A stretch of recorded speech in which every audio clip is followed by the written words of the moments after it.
Community radio ബെൻസിഗറിൽ ഇപ്പോൾ കൊല്ലം അടയാളപ്പെടുത്തുന്നു. തയ്യാറാക്കി അവതരിപ്പിക്കുന്നത് വല്യശാല രാജു.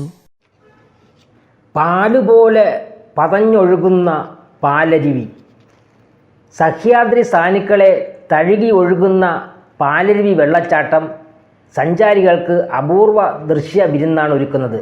പശ്ചിമഘട്ടത്തിലെ രാജാക്കൂപ്പ്, കരുനാൽപ്പത്തിയേഴ്, മഞ്ഞത്തേരി, വിളക്കുമരം എന്നീ നിബിഡ വനമേഖലകളിൽ ഉത്ഭവിക്കുന്ന നിരവധി കാട്ടുചോലകൾ പല വഴികളിലൂടെ സംഗമിച്ച് വൻ പാറക്കെട്ടിന് മുകളിൽ നിന്ന് 250 അടി താഴേക്ക് പതിക്കുന്നു.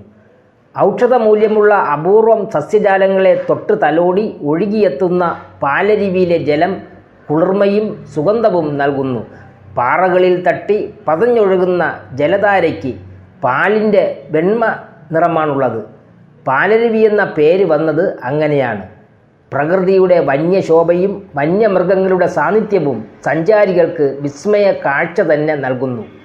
വേട്ടയ്ക്കെത്തിയിരുന്ന തിരുവിതാംകൂർ രാജാക്കന്മാർ കുളി കഴിഞ്ഞ് വിശ്രമിച്ചിരുന്നത് പാലരുവിയുടെ തീരത്താണ്.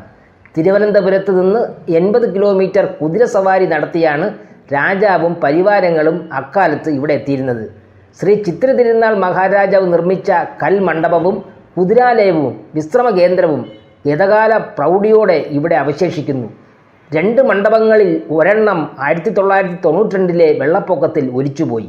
വെള്ളച്ചാട്ടത്തിൻ്റെ രൗദ്രഭാവം ഏറെ അടുത്തു നിന്ന് ആസ്വദിക്കാനായി സഞ്ചാരികൾ ശേഷിക്കുന്ന മണ്ഡപത്തെ ഉപയോഗിക്കുന്നു. ഇവിടെ എത്തിയിരുന്ന രാജാക്കന്മാർ തൊട്ടടുത്തുള്ള ആര്യങ്കാവ് ശ്രീ ധർമ്മശാസ്ത്ര ക്ഷേത്രത്തിലും ദർശനം നടത്തിയിരുന്നു അത്രേ. എല്ലാ കർക്കിടക മാസത്തിലും പിതൃതർപ്പണം നടത്താനായി ധാരാളം പേർ ഇവിടെ എത്തുന്നുണ്ട്.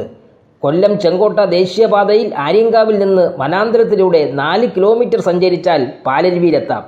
നട്ടുച്ചയ്ക്ക് പോലും സൂര്യകിരണങ്ങളെ തടഞ്ഞു നിർത്തുന്ന മരങ്ങളുടെ പച്ച മേലാപ്പിന് താഴെക്കൂടിയുള്ള യാത്ര കുളിരേകുന്ന അനുഭവമാണ്. കമ്മ്യൂണിറ്റി റേഡിയോ ബെൻസിഗറിൽ ഇതുവരെ കേട്ടത് കൊല്ലം അടയാളപ്പെടുത്തുന്നു. തയ്യാറാക്കി അവതരിപ്പിച്ചത് വല്യശാല രാജു.